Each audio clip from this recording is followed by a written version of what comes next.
So I have faith in it. I think they're gonna be okay, but they want 100. Where I think they're gonna fail is they want like $100.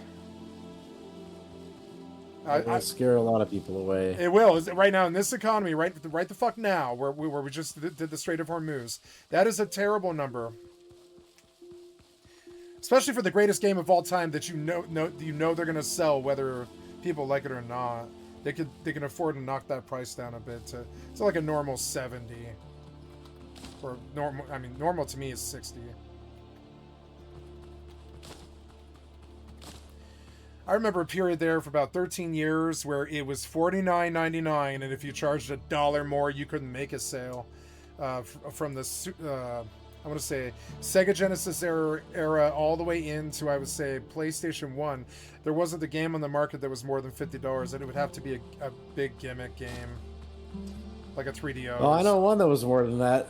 Fucking Steel Battalion. Remember that early Xbox mech game that he had like the $200 controller? But I never played it. Yeah, I never played it, to be fair, but I remember the game existed. Well, yeah. Of course, none of us ever played it. Yeah. I remember, I played Soulcom, which is my claim to fame. That was a PlayStation 2 era game that had 256 players on a PlayStation 2 game, which you can't do. It was the original PlanetSide.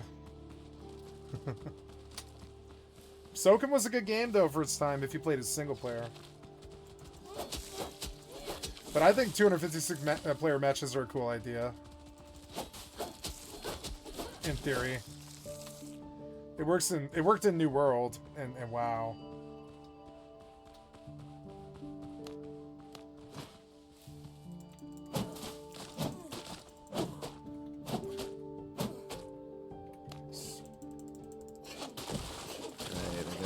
Camps up north cleared out, and there's just one over the south.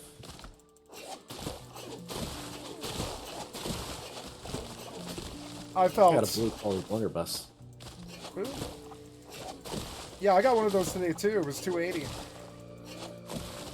This one is 180. Yeah, mine on my flagship is. Oh no, I left my shotgun on my blunderbuss. Oh, you're talking about cannons? No, I'm talking about I'm talking about a blunderbuss. I picked up a 280 blunderbuss. Well, at level, yeah, it's 180 Pierce, reliable blunderbuss at close range. Shots have a small chance to knock enemies down. I upgraded it. Is what I meant. Yeah.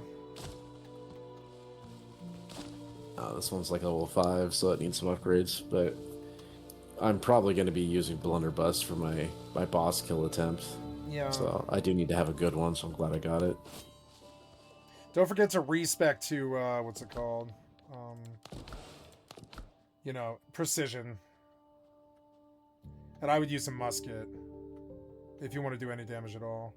No, blunderbuss does way more than musket, and blunderbuss is easier to aim too. Oh yeah, I suppose it depends on your spec. Yeah, what's the stat that governs blunderbuss? Is it strength? I don't know. Let's see. But I'm probably just gonna get myself a bunch of iron ammo and then go to town with the blunderbuss. Is my expectation. If the second boss is anything like the first one, that'll be the way to go. Yeah, so if you're doing all guns on the boss, spec to all agility for just that fight, because it is the governing stat for blunderbusses. I'll switch my talents over to guns too, so I can have an easy time because I barely got by, like I told you when I did the Act 1 boss myself the first time. I'm about to do that tomorrow, yeah, that's my next step. Yeah. Oh, you haven't killed the Act 1 boss yet? No. Oh, damn it, I died talking. But yeah. No, tomorrow morning. Okay. Well, yeah, as long as you have guns, he's not too hard. Yeah, I got a really nice gun, you know. If you try to go toe-to-toe with him, though, no, you have to be really good at Souls games to not get fucked up. I am good at Souls games. I've beaten all of them. Like, I beat Elden Ring. I'm on almost my second time now. Though I didn't buy the DLC because I thought you have to improve the controls or I won't do it. I still feel that way. It's a console game at heart, which breaks my heart.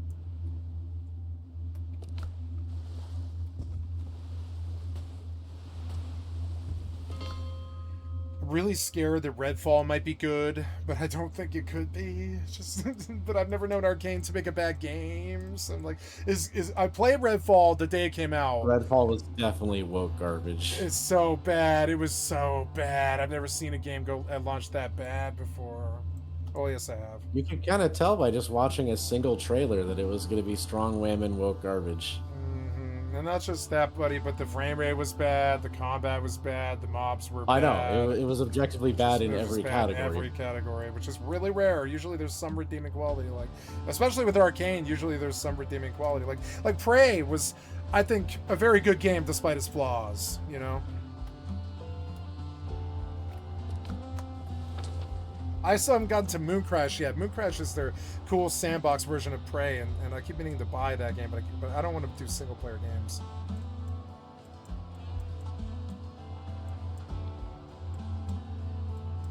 I died to a dodo at the teleport, I guess. No.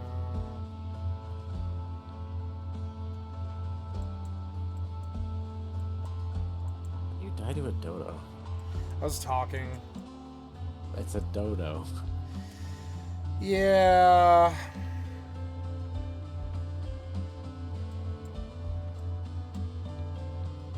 I was expecting there to be pirates. I was thinking would be. I was thinking. Turns out there's no pirates. They're all dead, and it's occupied by wolves. So I almost got killed because I aggroed a bunch of wolves and thought I'll just drag them into the camp. That'll make it easy.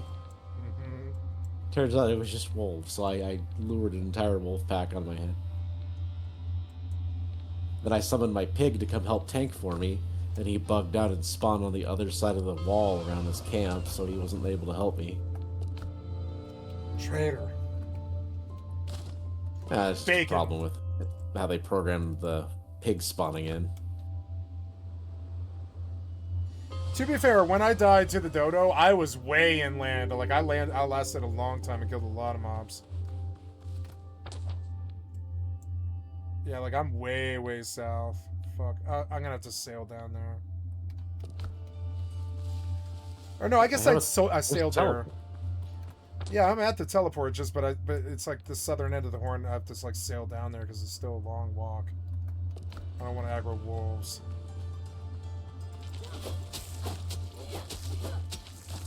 $10:30.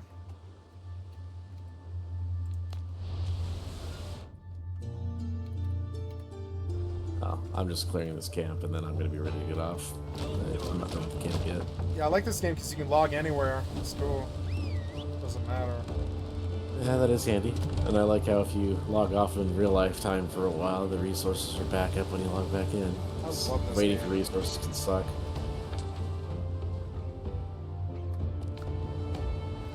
If I was going to remaster Assassin's Creed Black Flag, I would add multiplayer to it.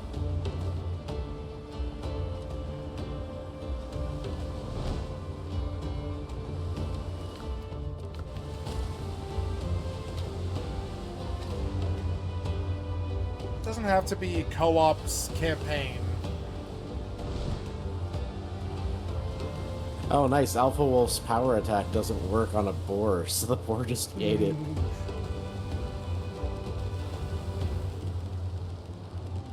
I've never managed to... Well, okay, like one time have I ever managed to not get hit by an Alpha Wolf's power attack. It always just rapes me. So it's very nice seeing the wolf just not even affect my boar.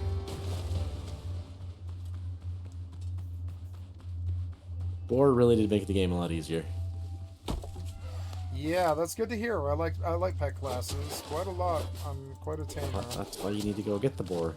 I will go get the boar tomorrow. I'm not in the same again, you know. Got spinning a lot of plates. I don't move as fast as you. I never did. I don't know anybody who moves as fast as you, Begon, and I've never met anybody in all the history of gaming, of my personal history of gaming. I've never met anybody as efficient as you. I don't know if you're aware of that. Make me wonder if you really met that many people. I met a lot of fucking people, buddy. I don't know anybody as fast as you. I'm also slow as shit because I spend forever just farming and gathering and, you know, getting all my stuff together. Because if you didn't, you're gonna hit gates. You know, that was Uh, got to come from that's somewhere. why I did it. Yeah, because Yeah. I found out pretty quick I needed to up my gear before I just kept grinding against all the NPCs. But now that I have all the gear, it's all about just knocking shit out. Yep. Yeah, the gear. You were right about that. Absolutely. Well, it's like I want to get to tier 3 because tier 2 doesn't matter. Tier 2 is just a way to get to tier 3. Yeah. I don't want to spend too long when none of the stuff I'm doing matters that much. Because I already got my tier 2.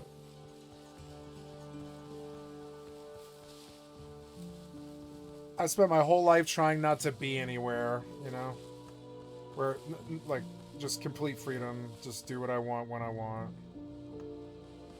Totally different philosophy. You don't cross Blackbeard's man. Oh, ah.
You don't cross Blackbeard's men.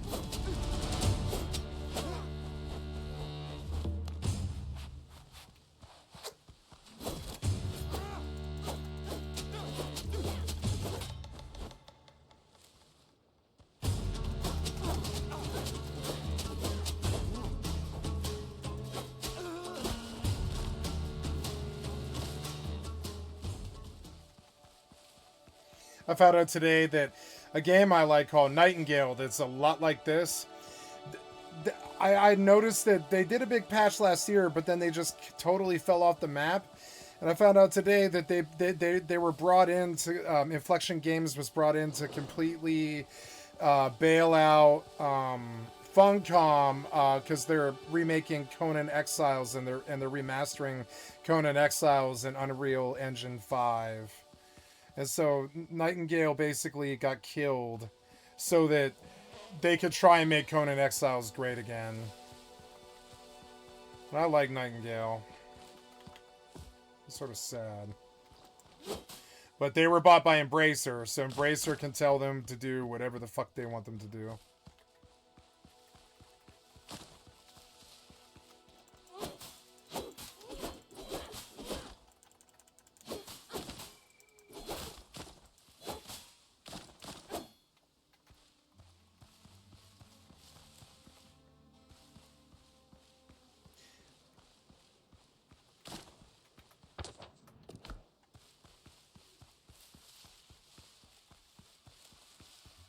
Nightingale's just a really bad version of this without, like, well, the combat's better, but, like, but it's a really bad version of this without sailing.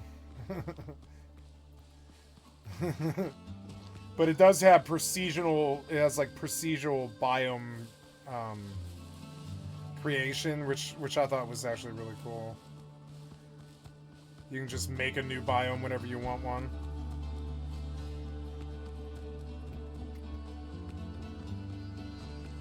It was always the Brit Bong aesthetic is what I didn't care for. Yeah, they have an elevator. Oh, sorry, not elevator. Excuse me. Umbrella floating mechanic that I just don't care for that much. It's fun when you're doing it, but it's, you know, a hang glider would have been better, like Enshrouded. Enshrouded did it better.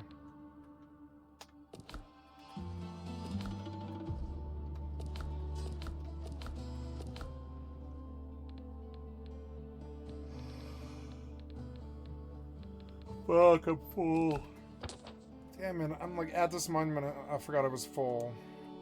I go dump in the boat.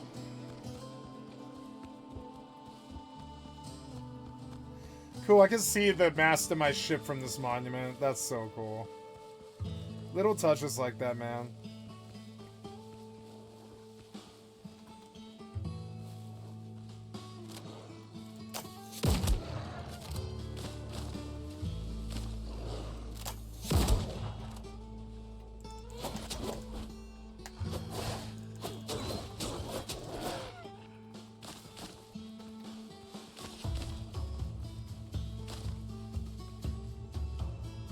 That's goat parts. I have too much stuff.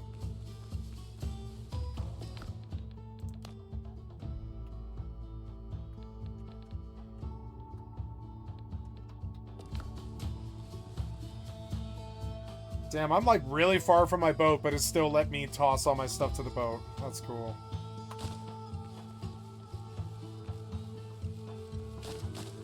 I love that about Starfield.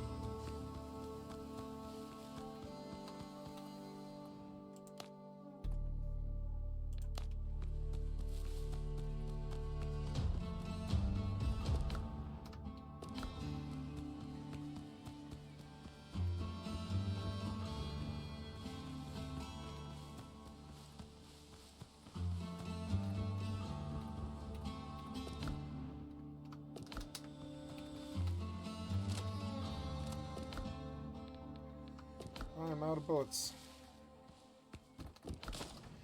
Okay, there's another monument done. Getting done with this island.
Shot his ass.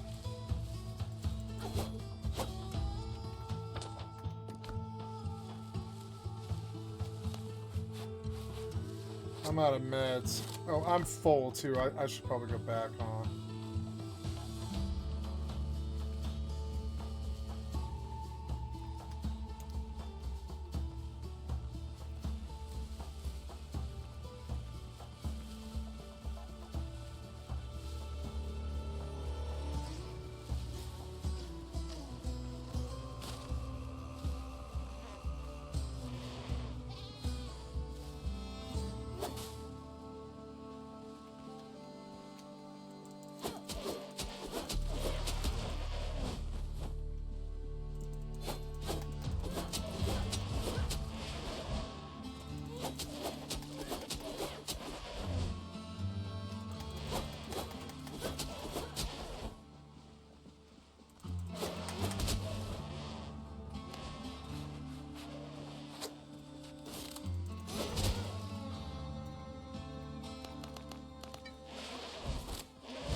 Oh, man. Run, fucker, run.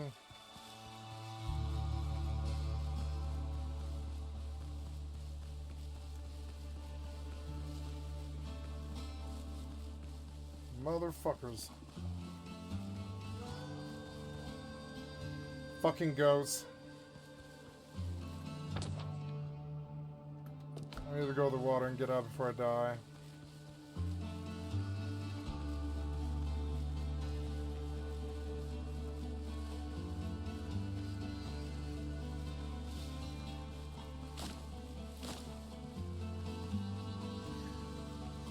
I just want to live in this game, to be honest. That was so much fun. If I do the quest, it'll end.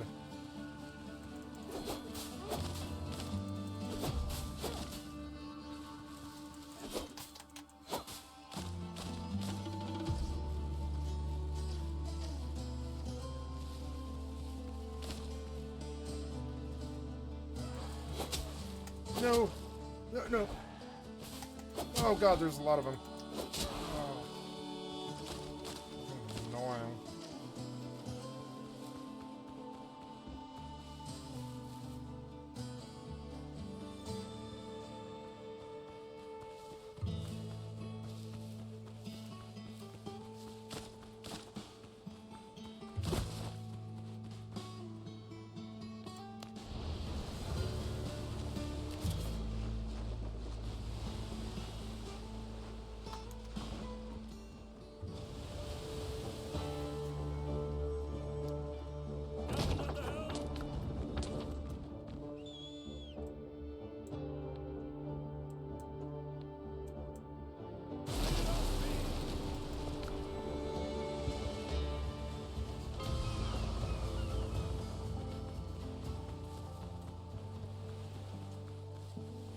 It's a tropical Yeah, paradise. I've got an item for you.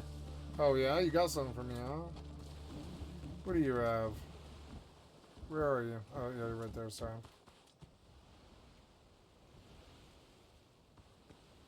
It's behind you on the stairs. Oh, sorry. Oh, silence the guns, thank you.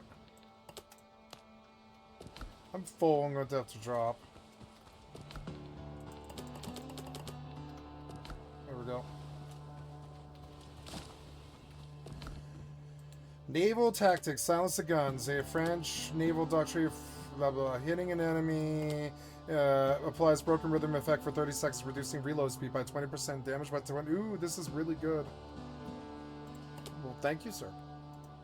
Yeah, it just debuffs your enemies when you're fighting them, which I think seems pretty handy. That's the third item, huh, that we've been waiting for. Right on. Yay, I'm gonna go equip it.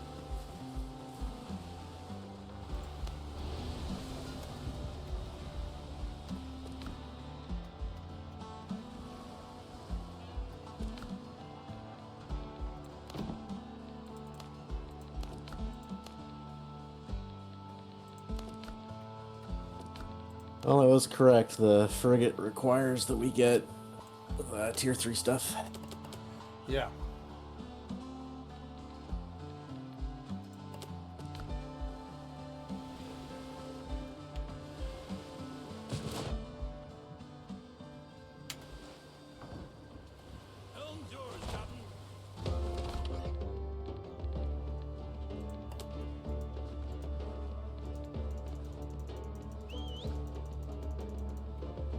It's weird because it's not letting me equip this. Maybe I need a higher class of ship. Maybe this ship can't use this. No, you should be able to. You should be able to do it right now. Oh no, I'm sorry. There, it did it now. It did it now. I got it. Thank you. Okay. Yeah, I mean that's handy because it just debuffs the shit out of them when you hit them with cannonballs. Yeah. I like the straightforward shot. It's really good. It does make the forward shot more valuable when it can debuff. Yeah.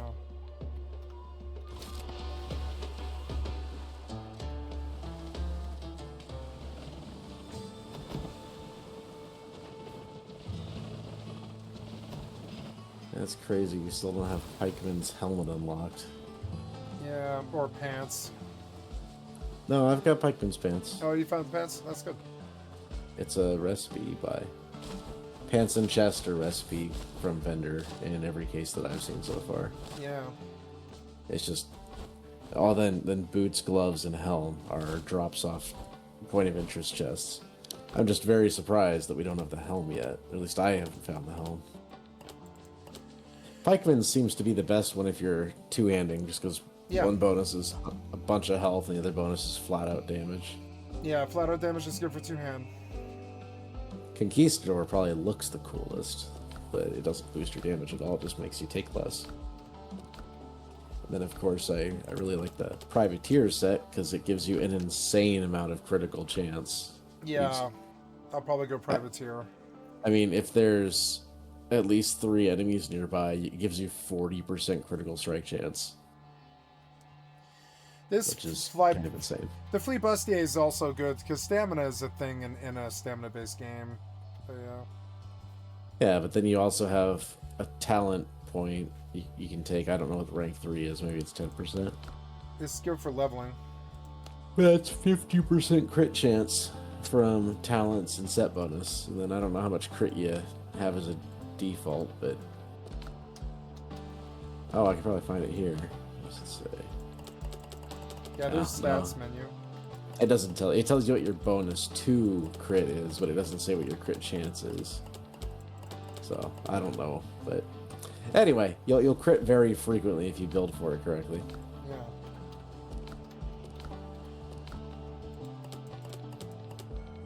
All right, I'm ready to get off. All right, buddy. You good? Yeah, go. Fire it up. Oh, wait, let me check one thing real quick. I just want to make sure you get crafting.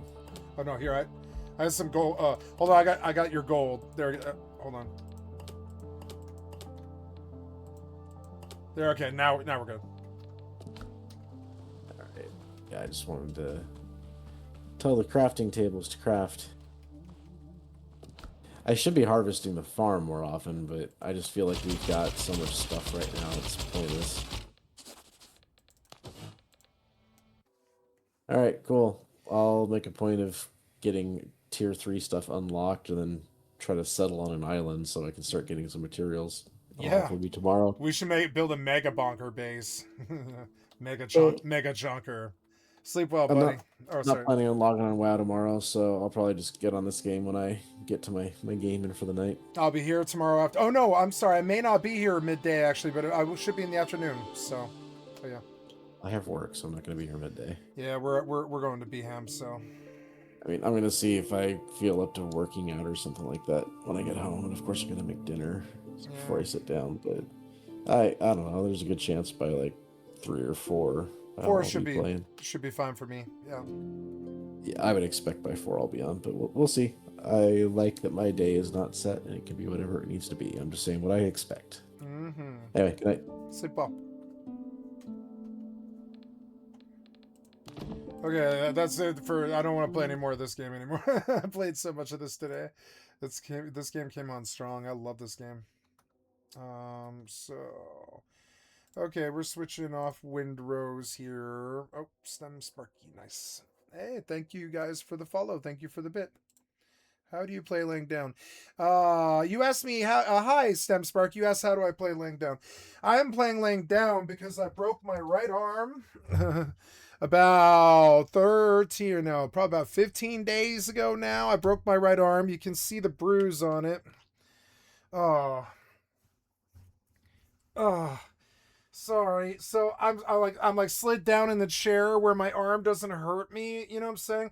You can see the bruise on the side of the arm there, and so I end up sliding down because it hurts my right arm pretty bad. So but yeah, and this is a nice $500 silver like fuzzy chair that I've got, and it's like a recliner, and maybe you might understand why I'm laying down is because I have a 100-inch television in my living room. I live in a fifth wheel, and yeah. And so, oh, I lost my camera. I'm sorry about that. Let's make sure I actually got. Sorry, I wasn't watching what I was doing. Here, hold on. There, so I have a 100-inch television in my house, which is right there. And so we bought a nice recliner couch that I sit back on, and I just chillax, you know. And yeah, and that's why. And so I'm not in a bed. I'm in a chair. You know, it's just a lot more comfortable chair than most people do. I don't believe in not being comfortable. I mean that's where I fall on that. I don't. I've been doing this for so long that you know I just don't believe in not being comfortable. So yeah. Autopilot engaged. So when you have a 100-inch television, no waypoint set. You don't really want. Oh no, wait. No, do I? I don't have anything. Wait, oh no. So I guess I need to go back to station. Do I? Okay, so I guess I go back to station now. Yeah.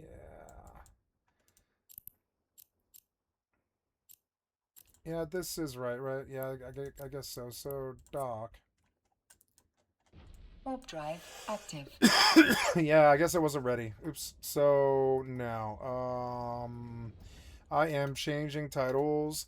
So, yeah, so we got a really comfortable chair for this whole setup of this room and stuff. Docking permission requested. Docking request accepted. Sorry, a little bit of EVE Online there. And that's why. How do you play laying down? I have a table right here. Might be also another thing to see.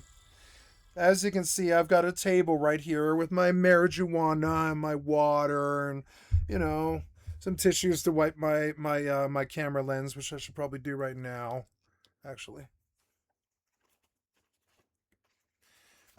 My arm. My arm. Okay. Oops, did I screw up the camera? Yeah, I did. Hold on. There we go. A little better. So sorry about that.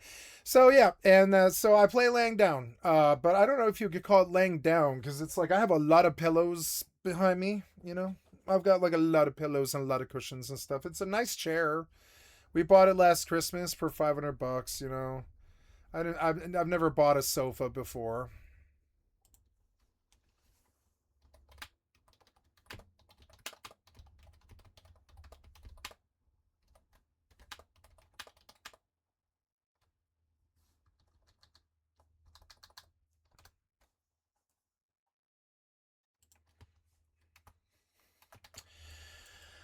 So now,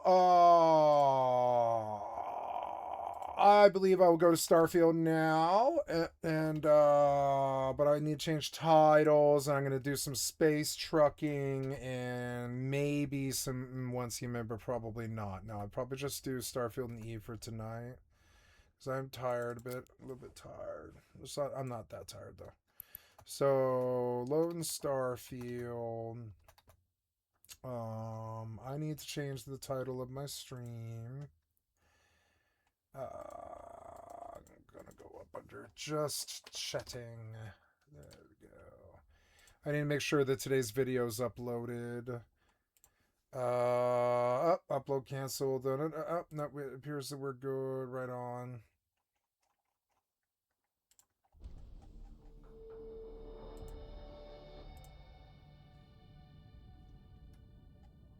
So now,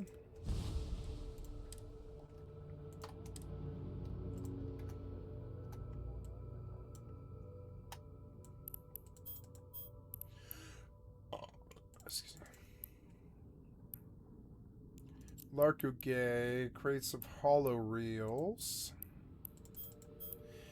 Asanowomi, drill parts. Oops. Yes, please. I can't believe I won a Fortnite match at 4:30 in the morning last night. Fucking crazy. What the fuck, man? I didn't think I could consistently do stuff like that, but I can.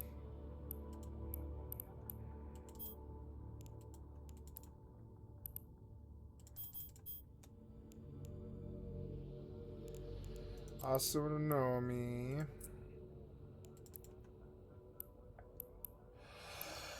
Small seal cargo containers.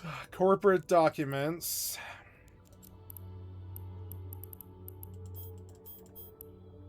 Oh, this guy wants me to go to Remolf Moon 2.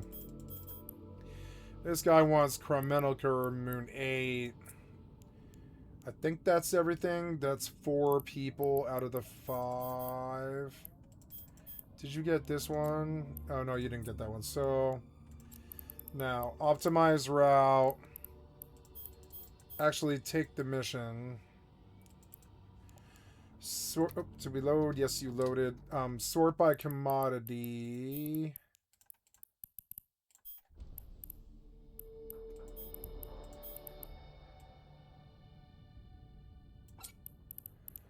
Is that everything?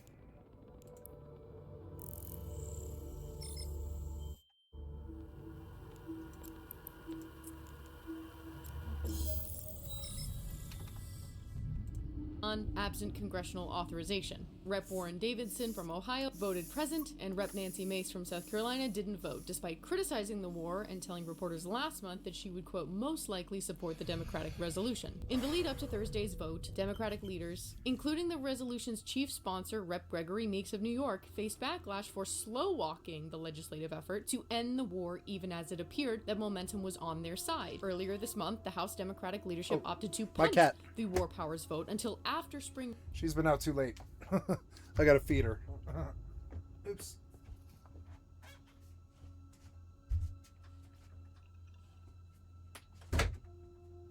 Sissy. Dinner time.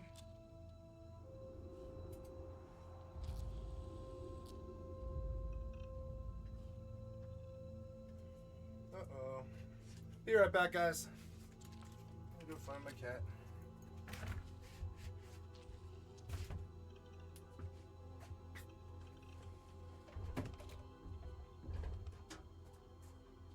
Sissy. Oh, there you are. Dinner time. Come on.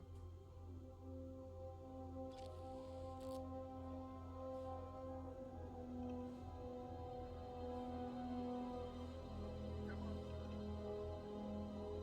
Yeah, come on in. Good kitty. Good kitty. Thank you.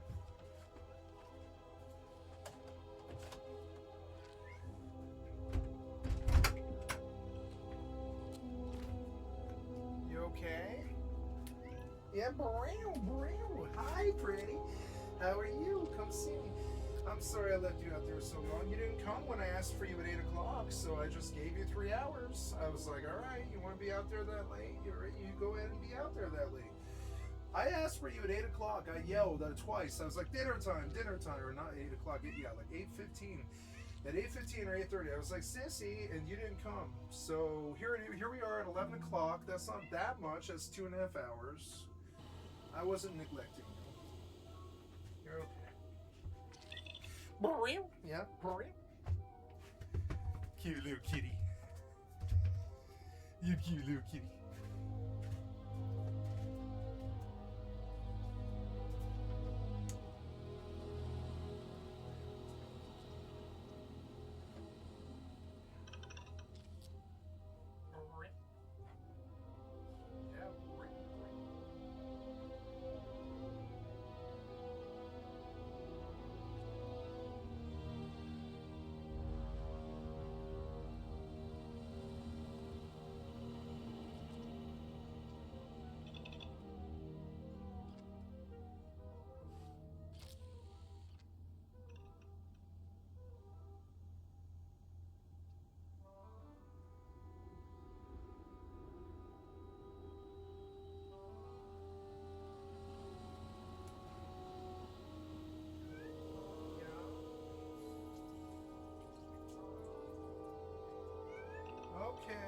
I said I would feed you, and I'm going to. I just had to pee. Well, yeah, I'm gonna feed you. I'm gonna feed you an hour early. Yeah, I'm gonna be nice to you. I'm gonna feed you an hour early. I'm sorry I left you out there. I mean, I asked you at 8:30 if you wanted to come in. You didn't come. So. How are you? Yeah, you cute little kitty, you little goblin. You're a goblin. That's what you are, kitty.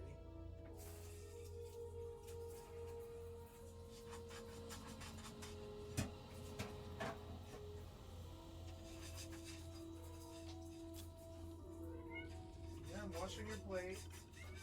Yeah, I'm getting you food. Did you have fun out there? Did you kill something? Dinner time for kitty time. Dinner time for kitty time. Dinner time for kitty time. Dinner time for kitty time.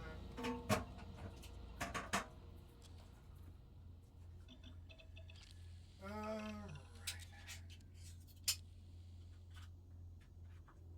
Dinner time for kitty time. Dinner time for kitty time.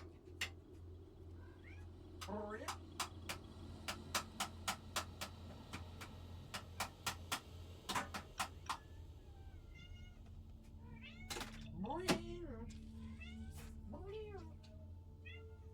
Yep. Okay, here you go. Enjoy. I go through this way. Well, the trash can's across the room. Bring it over. Ouch! On my arm. My arm.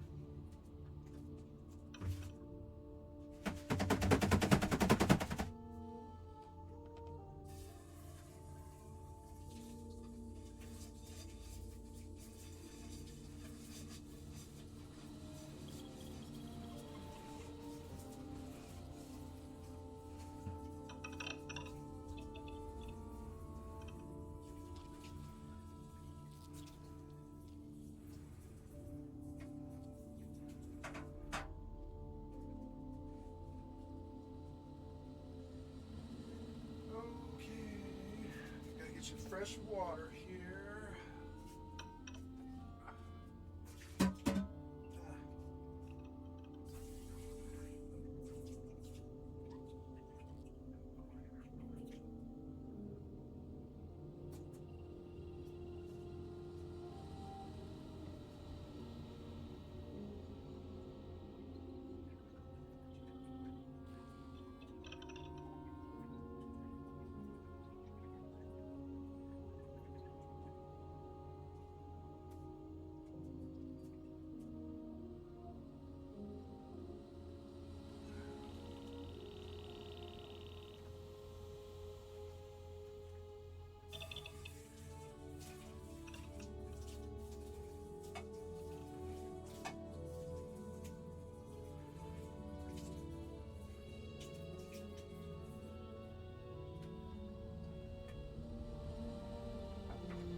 Okay, sissy.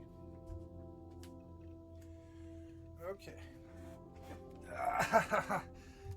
My fucking arm. Oh my god. Okay. Okay, where am I? What am I doing? Oh.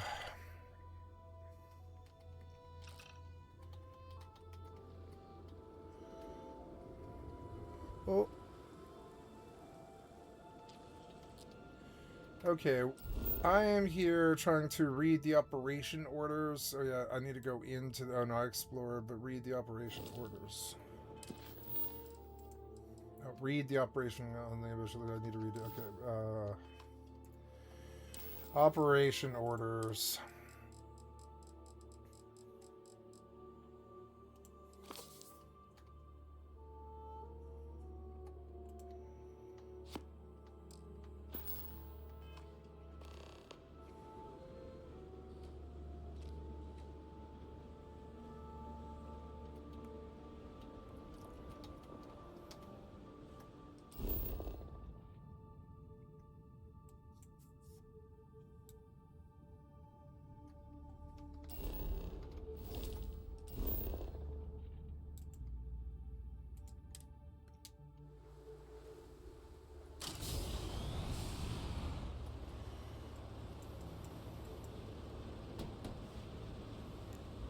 Autopilot engaged.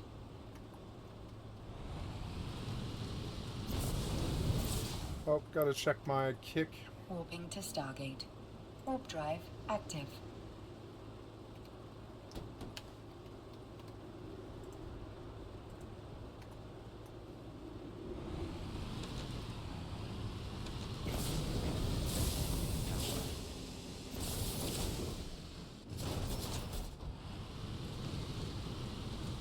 Hi, kitty. Want some lap?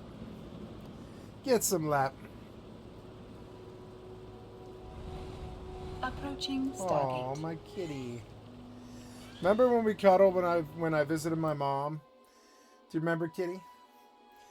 Remember? And I had like a glass of wine, and I sat there on my mother's couch, and my cat came in through the back door, and we had ourselves a down old farm time or whatever. Had a good dinner and had a couple glasses of wine, and we were sitting there watching Jimmy Kimmel, and my cat came in and just passed out on my lap. And I was wearing my blanket because I got a broken arm and I'm not feeling that well. And that's what dinner was.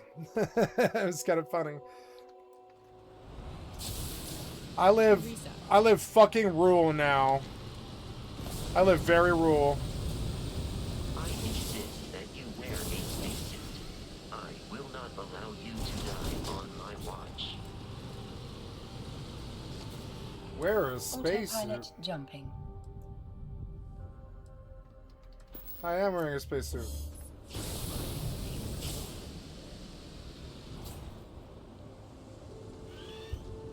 Warping to station.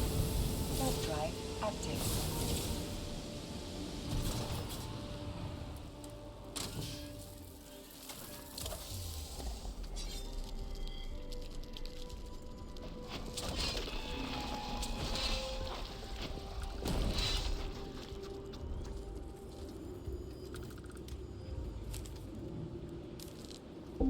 Approaching station.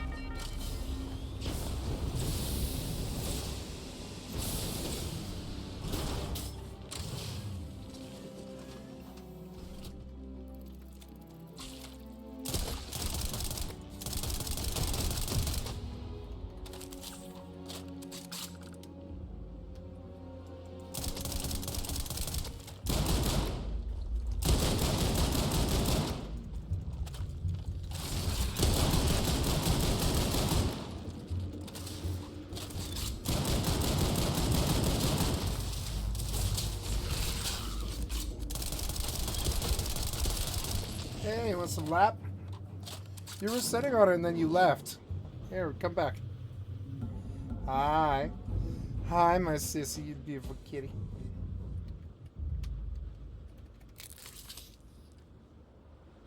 Docking permission requested. Docking permission requested.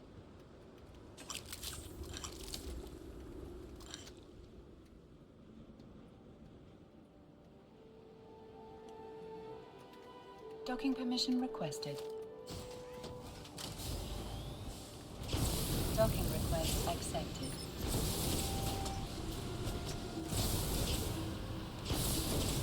Autopilot disabled. Waypoint reached.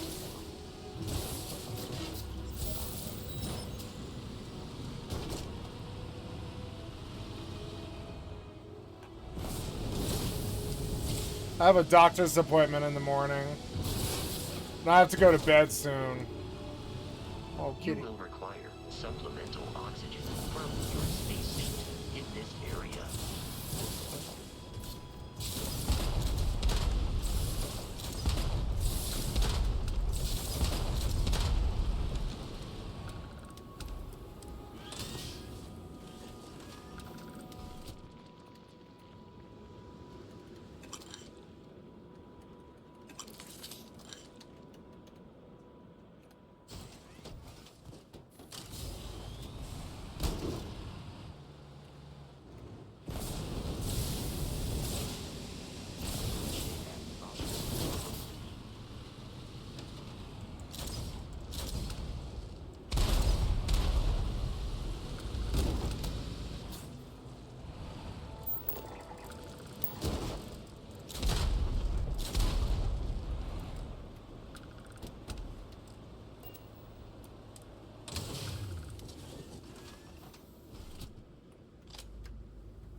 I shot the window.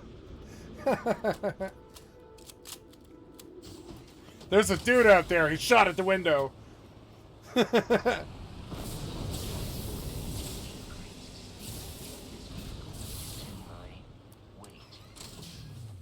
Hi, kitty. Oh, we're gonna cuddle soon. Soon, kid. In a couple hours, we're gonna cuddle right good. Boom! Right into the robot. Nah. Graphics look good. Wait, is where I was supposed to go over there?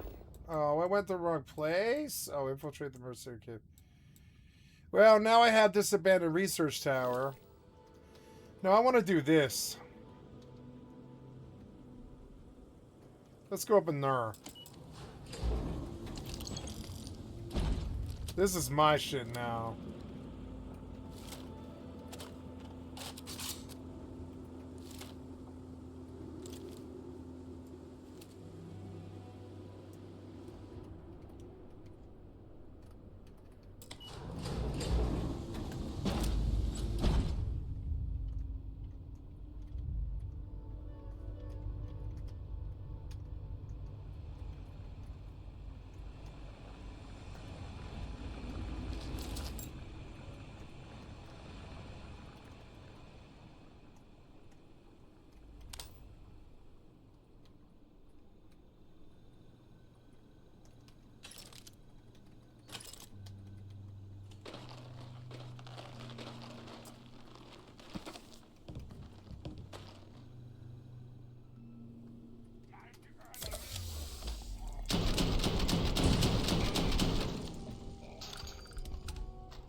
Who set off the fucking alarm?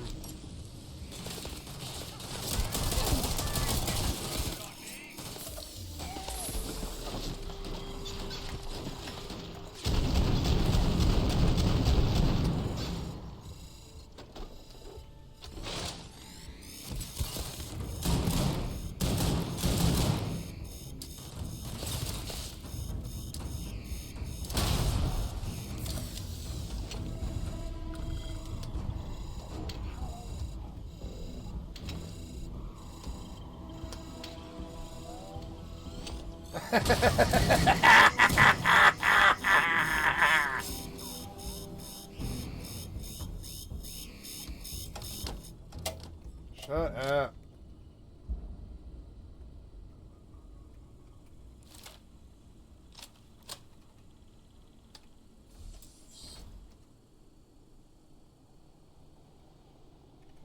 Looking around for a magazine.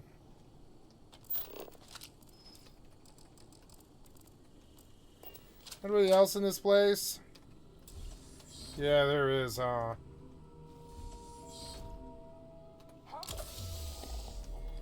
Oh, she's pretty close.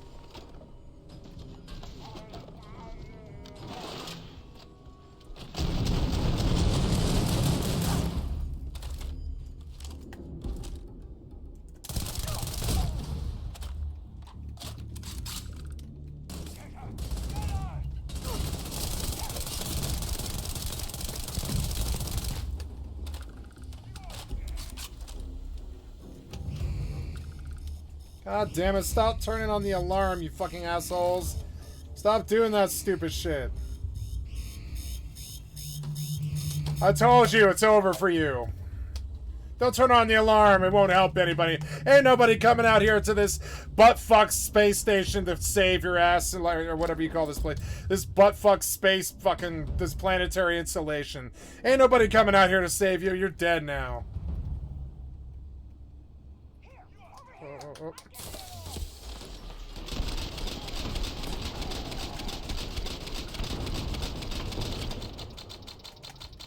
I'm out of that 40 ml. How is that right? Fuck you, asshole.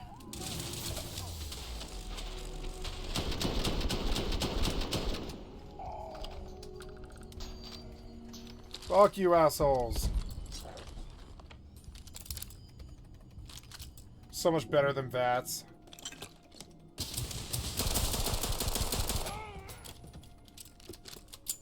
Fucking asshole. Don't fuck with my robot. I can hear you out there. Are you talking to me?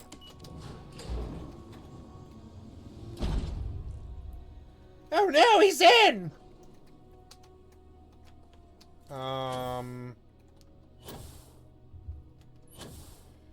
Yeah, did I do this? I guess I did do this, huh?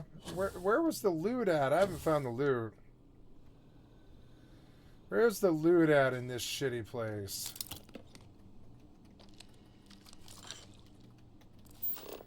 I suppose I'll have a look around, Z's. Stop doing that stupid shit. Stupid ass NPCs thinks the alarm's gonna save them. The alarm isn't gonna save you, idiot. Wait, oh, that lock did it. Stop turning off the alarm. Nobody's gonna fucking come.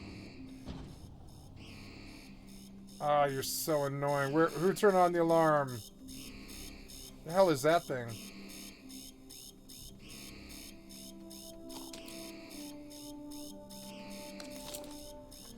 Oh yeah, my first thing. God damn, I gotta find the alarm. Well, I didn't save until now. I just didn't bother to save. Stop turning on the alarm. You're fucking so annoying. Who keeps turning on the alarm?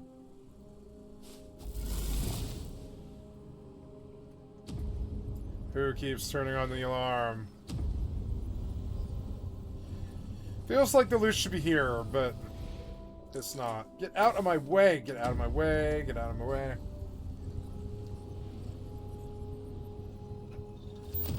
That kind of looks like some loot. Some loot lying around here, but it's like, I don't know. There really was like nothing here. I'm probably just gonna leave now. It wasn't good enough. Not good enough. I guess I should go over to that place now.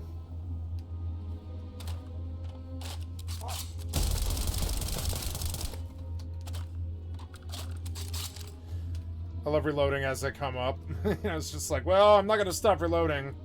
If I fire first, I win. Was it you? You were the one turning on the alarm somehow, weren't you? You fucking idiot.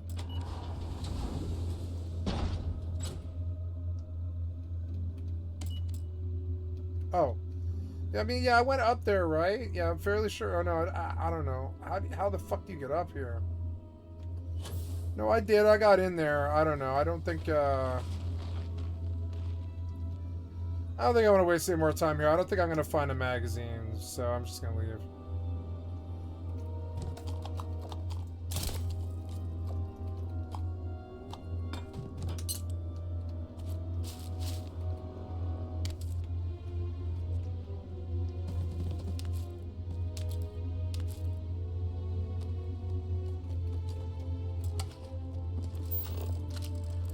There's some loot.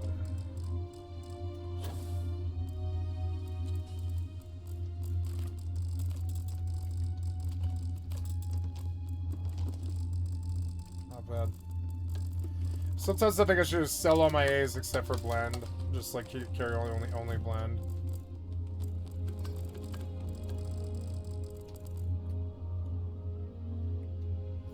Blend and med packs are the only thing you really need.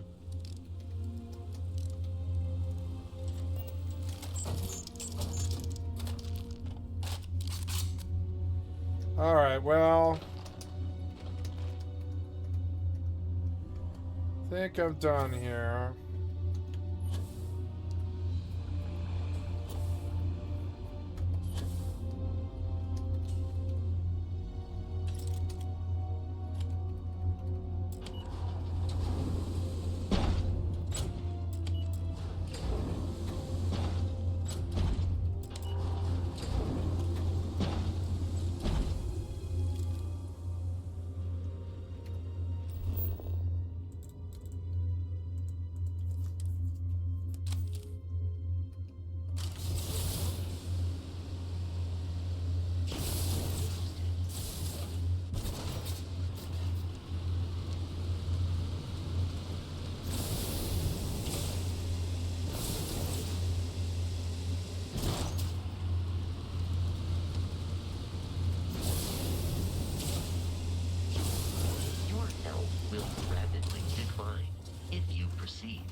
without a spacesuit.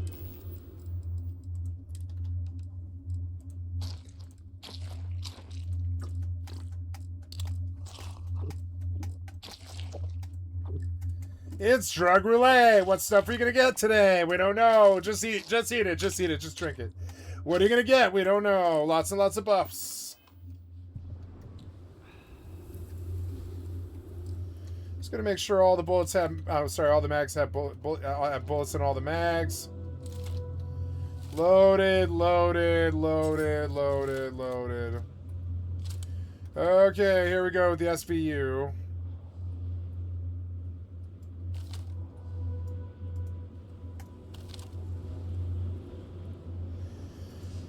Probably open him. You're dead, right? No, you're not. No way.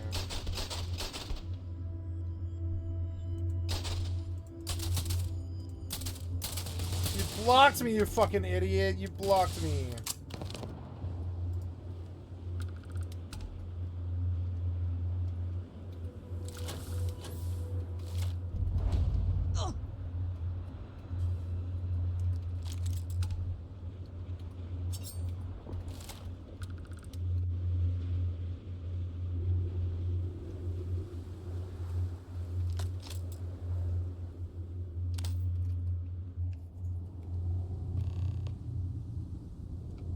I'm gonna turn off the sound now because there's gonna be a bunch of like negative downtoned stuff, and I want the tactical noise of it. Bump it to 41 here and do some combat. So doesn't that sound dope? That sounds way cooler.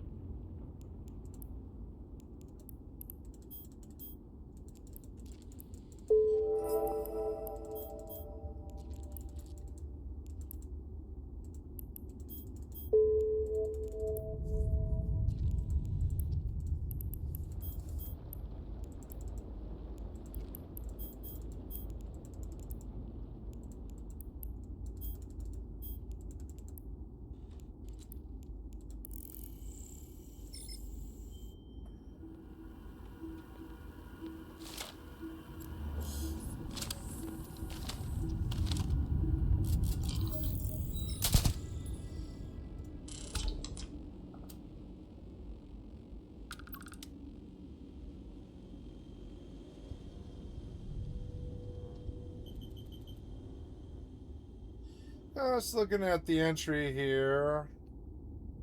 You know, I don't need to move this slow.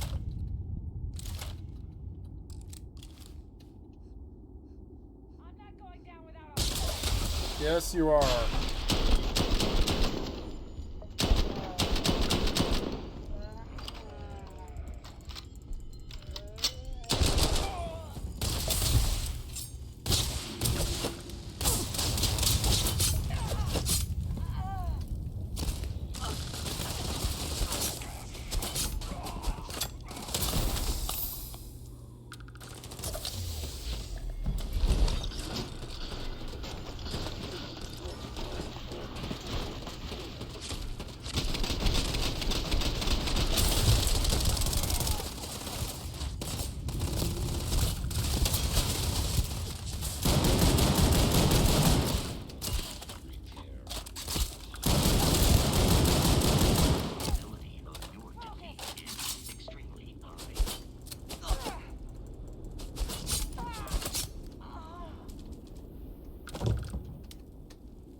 Tissue infection.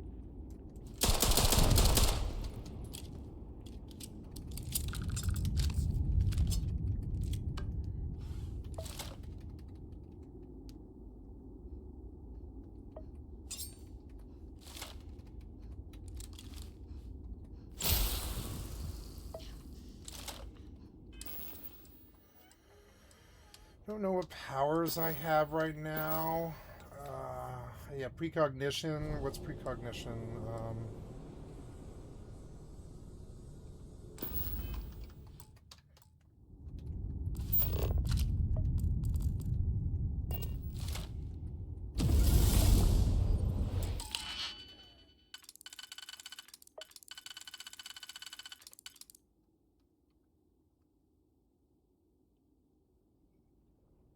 That's not going to work, is it?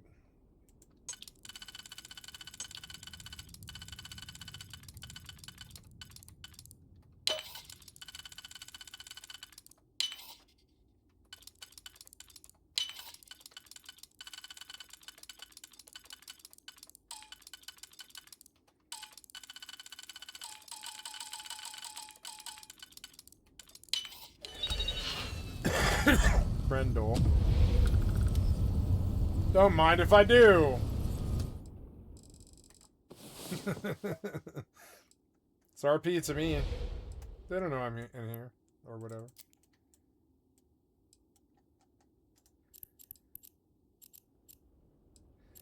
Yeah.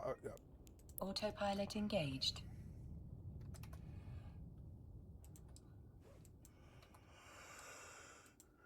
Warping to station.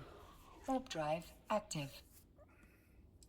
I'm hoping to sleep off this tissue infection. Because it's a problem. Not really bad one, but you know.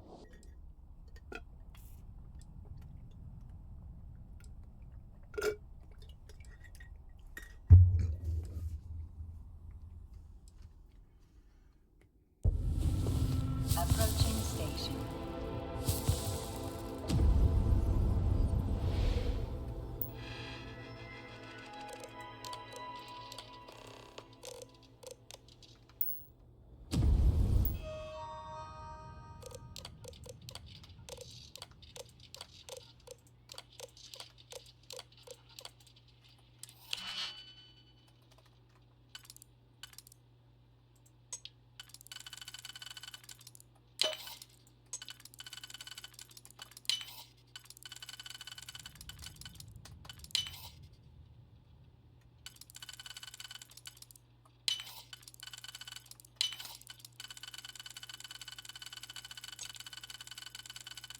Oh no. Oh.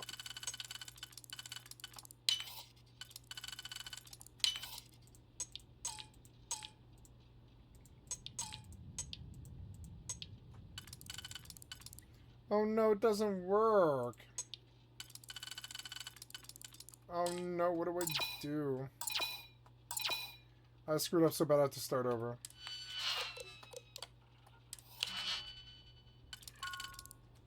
What is this?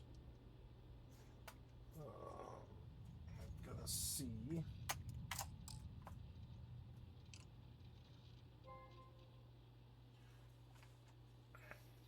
Docking permission requested. Docking permission requested.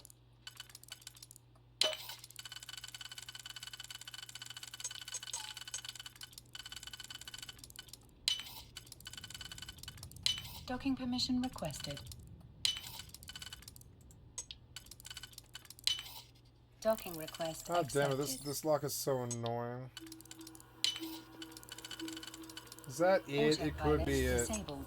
Waypoint reached. It looks like it's it, so we're just gonna try and just pray. Hey, I did find it, maybe. No, I didn't find it, did I? Did I find it? No, that's not it. Son of a bitch. Ah, that does not fit at all, son of a bitch. But yeah, but that fits, but I mean, it doesn't fit, though.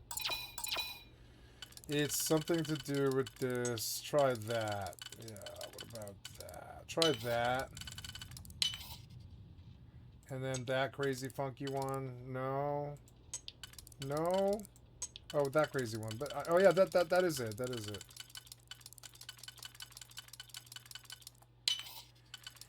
And finally, there we go. Ambush and push up the Tracker's HQ acquired by Cephas. Analgesic. That's it. That's all that was in the crate. Worthless. Your insistence on carrying so many things is reducing our travel speed. That's true. That is true.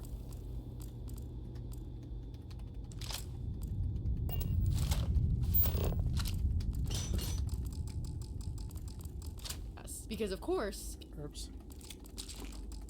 people can't afford to pay their rent or for the food that they need. But by all means, Congress, take another fucking vacation, during which the Trump administration and Iran's government reached a tenuous ceasefire deal. Democratic leadership's handling of this moment is also concerning. They previously declined to force a war powers vote before a critical period of escalation before recess, citing a lack of votes. Now, they have moved forward under less favorable conditions, including during sensitive ceasefire negotiations, but still without the votes that they previously claimed were necessary before proceeding. And with a charged balance in the House, that inconsistency raises a serious question about what is driving leadership's priorities: strategy or politics? I choose option C, the desire to suck Israel's fucking cock. All but one House Democrat voted unanimously in support of the resolution, but were joined by just one Republican. Golden will need to answer to his main constituents, many of whom are veterans and pro-peace Americans who question why Washington so consistently sends brave service members into ill-advised, disastrous wars of choice that kill civilians and sabotage the global economy. So too do all the Republicans who chose again not to use their power to convince President Trump to take an off-ramp and end this disastrous war that puts Benjamin Netanyahu's dreams, not the American people, and American security first. Oh, this is also just a reminder that Jared Golden has received over $1 million in AIPAC donations. I wonder if that maybe had some effect on his voting. Now, we've seen this many times before. Jared Golden is a Democrat that is not up for re-election. The Democrats have been known to use this sort of like rotating villain strategy. There are absolutely ways that Chuck Schumer and Hakeem Jeffries could get these people to vote in line in similar ways that the Republican Party has done in the past. They just refuse to do it because they vehemently support the state of Israel. They just don't want to get the public backlash for doing so. So they just need one person to be their fall guy. I believe that is exactly what is happening here. Just to give you a scale of how deeply unpopular this war is, and how deeply unpopular Israel is, let's look at some recent polls. Now, this first poll comes from Gallup, and no surprise that the only group that still has majority of sympathy for Israel is the Republicans, with 70% of Republicans polled having sympathy for Israel versus 13% having sympathy for Palestinians. However, if you look at American sympathies on the whole, 41% have sympathy for Palestinians versus the 36% that have sympathy for Israelis.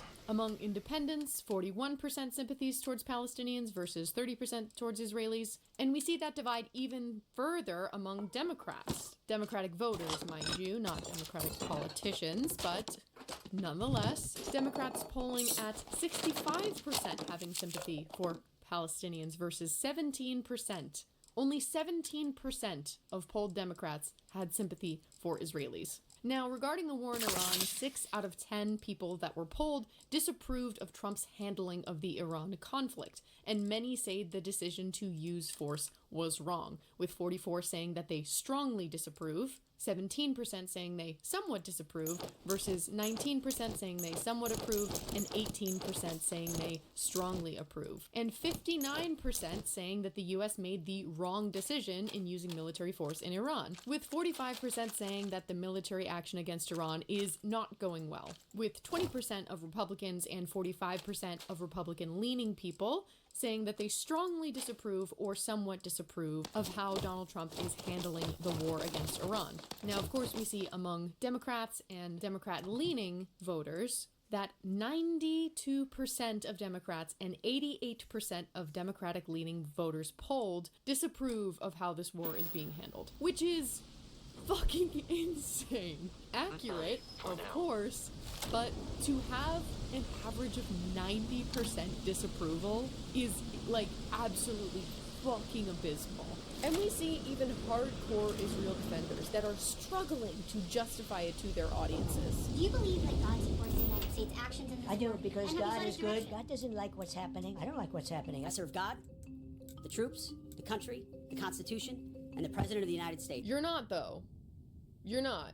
You're not serving the people. Each day on bended knee, we continue to appeal to heaven. Our American warriors deserve the credit, but God deserves all the glory. And the Pope basically called y'all warmongering monsters, so don't even start to bring Christianity into this, because you will lose. Asking all people of goodwill to search always for peace and not violence, to reject war. And let's remember especially the innocent, children, the elderly, the sick, so many people who have already become or will become victims of this continued warfare. To remind all that attacks on civilian infrastructure is against international law, but that it is also a sign of the hatred, the division, the destruction the human being is capable of. And we all want to work for peace. People want peace. Blessed be the Lord, my rock, who trains my hands for war and my fingers for battle. Get those fucking fingers away from me. I'm also not buying the holy man shit. We know you didn't pay any attention in fucking church, brother, okay? You cited scripture publicly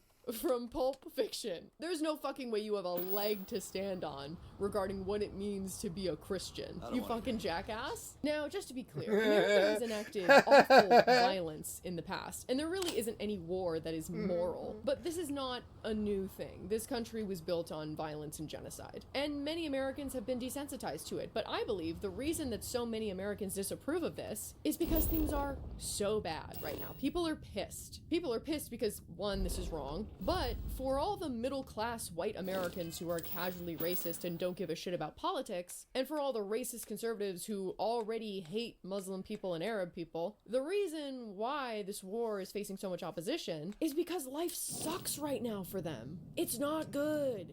It's not good. It's not Especially good. when they hear how much fucking money is being spent on it. But to get back to the central point, AIPAC being campaign poison is a greater reflection of the discontent Americans have with the state of Israel and the iron vice grip it has on our politics, despite being a foreign power. Support for Israel in the administration is still strong. Support for Israel across the aisle is still quite strong. However, support in the US among the people is at an all-time low. Israel's reputation worldwide, pretty piss poor as well. We've all seen the devastation in Gaza and beyond, and Israel seems to be thrashing and clawing any way that it can to establish any more power it can before either, one, the US as an empire crashes under Donald Trump and his fascist administration, or two, before either another superpower or a collection of countries stops Israel's colonization efforts before this idea of a greater Israel can come to fruition. Either way, the US has chosen to link itself with Israel on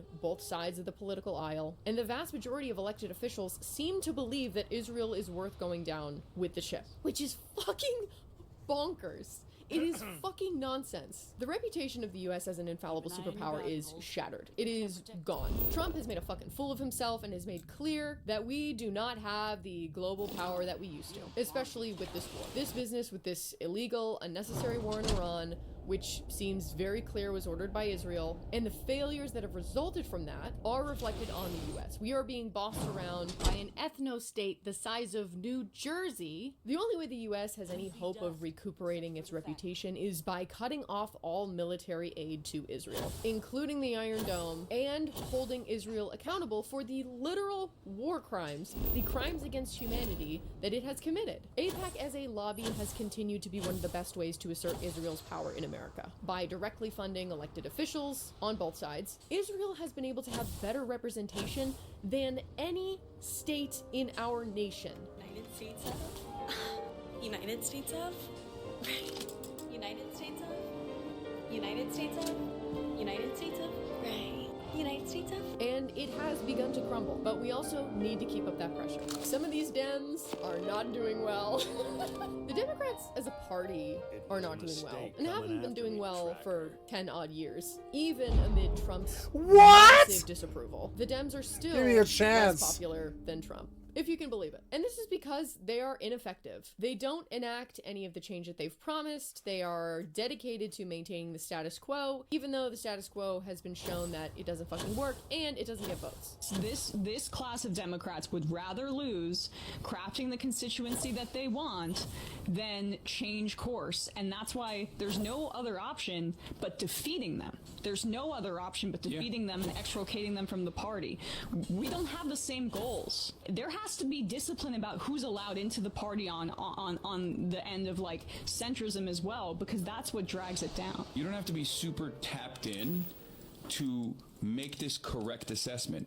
Of course people are going to make this assessment, because at the end of the day, you're not delivering the goods. And the proof is in the fucking pudding. The Democratic politicians and candidates that are doing well right now are the progressive candidates, who are coincidentally the ones that are in direct opposition to this war in Iran, and Israel's genocide against the Palestinians. Who would have fucking thought? Who would have fucking thought? And this is the thing too, Trump has done so unbelievably bad that the Dems' job should be so fucking easy. They just have to stick to the script. Standing against Israel, standing against billionaires, working towards either one of three: free healthcare, abolishing ICE, or any sort of wage protections or housing measures. That's literally it. I feel like that's the vast majority of things that people are struggling with right now. But they just can't fucking do it because it goes directly against the bootlicking and corporate interests that they have chained themselves to. But as we continue to see Israel and AIPAC's popularity in decline,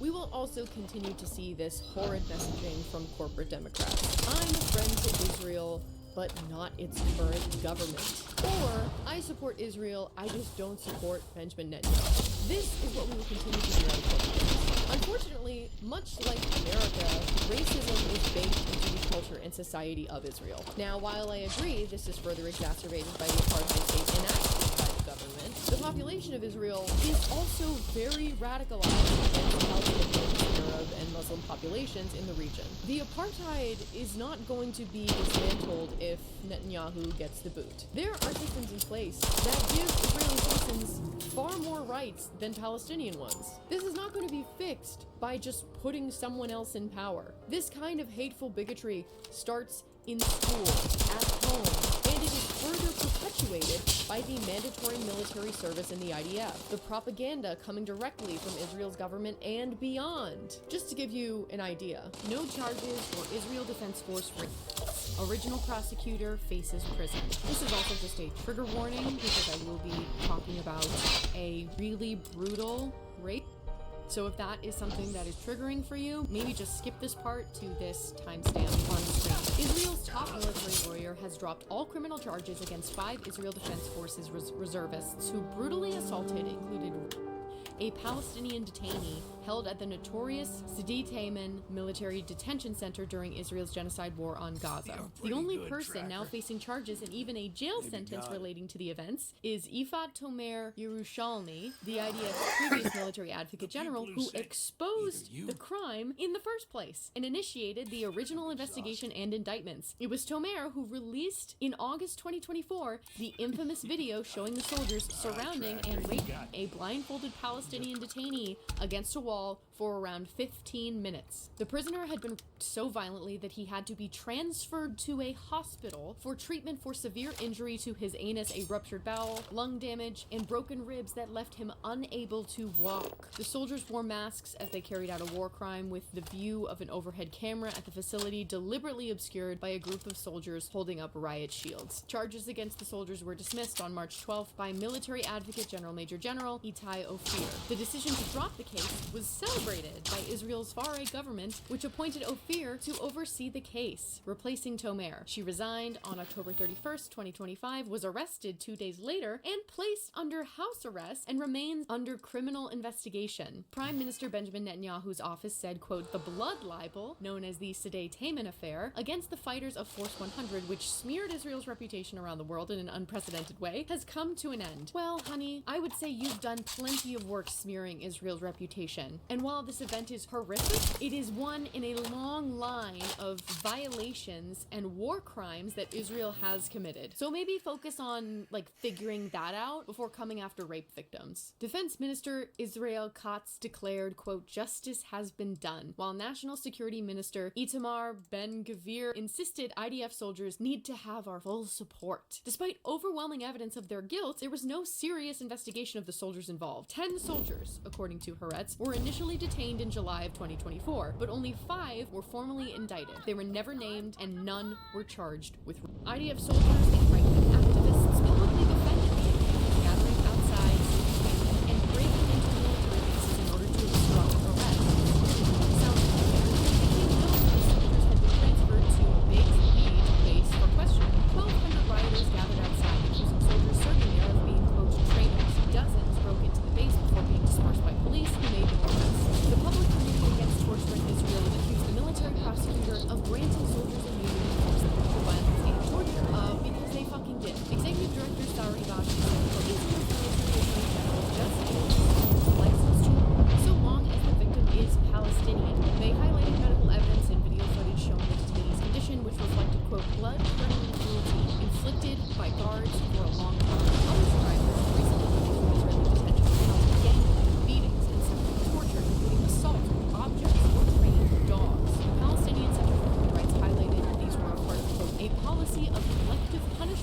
to humiliate Palestinians and inflict maximum psychological and physical harm. When details of the crime first emerged, the WSWS noted, world leaders and the corporate media have largely remained silent about Israel's crimes at today payment in Gaza and the West Bank, because Israel enjoys the support of all the imperialist powers, now themselves slashing democratic rights and freedom of speech to suppress all opposition to their domestic and foreign policies. The same silence has greeted the exoneration of the IDF torturers. There's another story as well. I actually talked about this in my Gavin Newsom video. I have it linked below in the upper right corner if you want to watch it. But basically, Israel also has made a new death penalty law that only applies to Palestinians. And the supporters of this law were wearing fucking noose pins during the vote to get this passed. You are actual scum. You are worth less than the dirt on the bottom of my shoe. You fucking monsters. And obviously this just scratches the surface of the horrors that the IDF soldiers and Israeli government and society have enacted on Palestinians. This is just what has been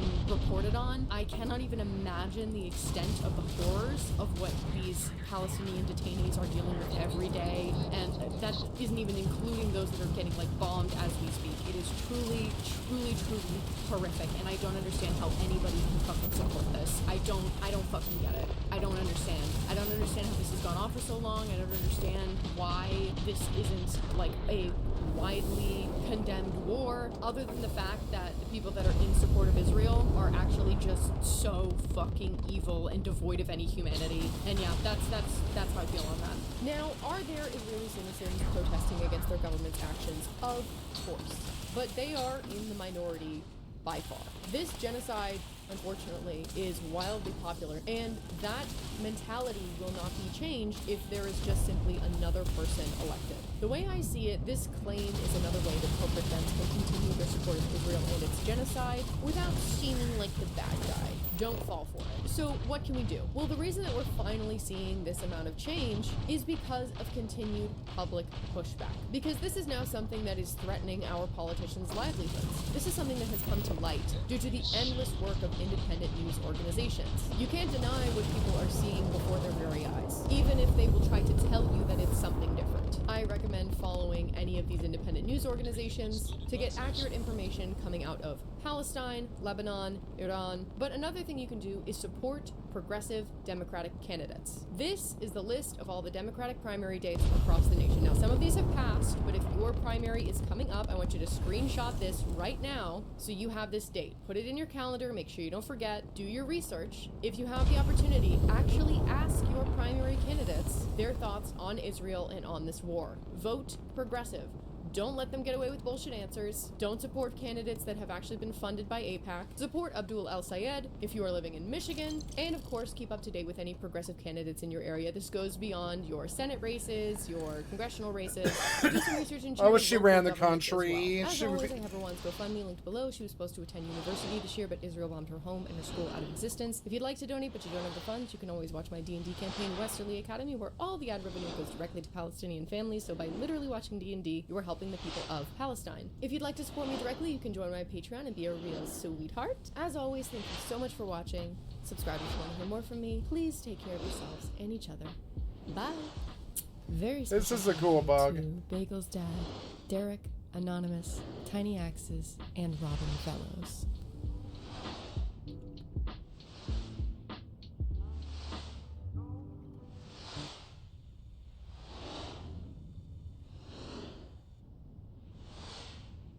That's so cool. So cool.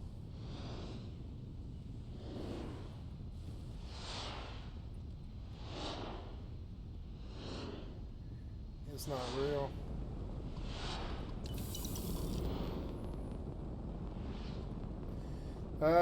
Bug field. It's kind of cool in a modern Marvel kind of way.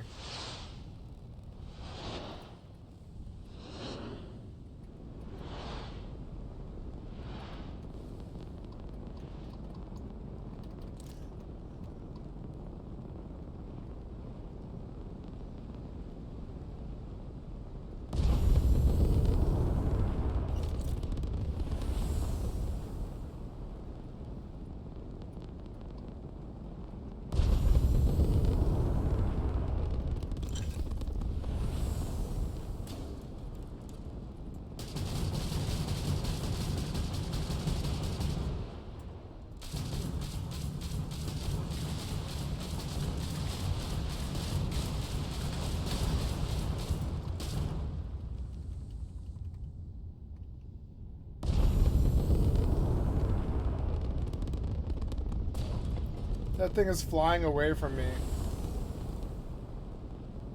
Look at that. It's some kind of glitch.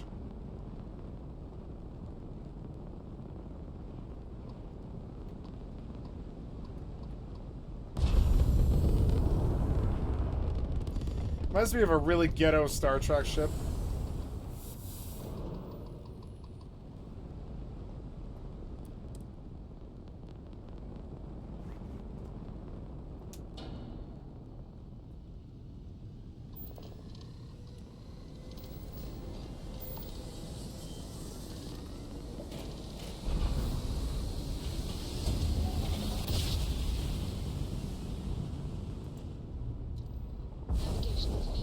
Defense Secretary Pete Hegseth just faced public questioning from lawmakers for the first time since the war against Iran began. And he cannot tell you how or when this war will end, but you should definitely take his word that it's just going great. Even as Trump...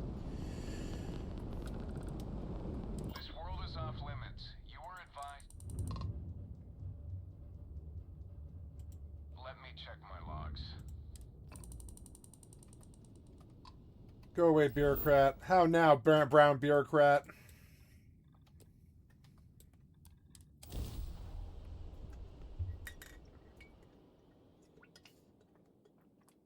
Landing site locked. Take us in.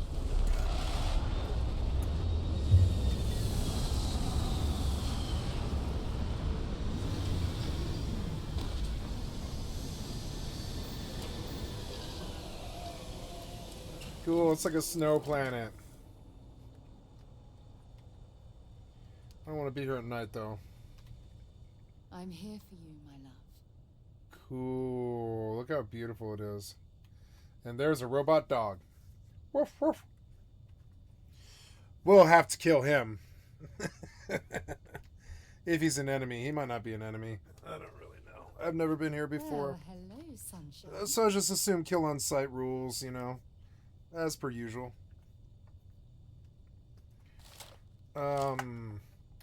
Let's sleep until the day. I don't really fancy a nighttime snow event. Yeah, what does that give me, like 12 hours?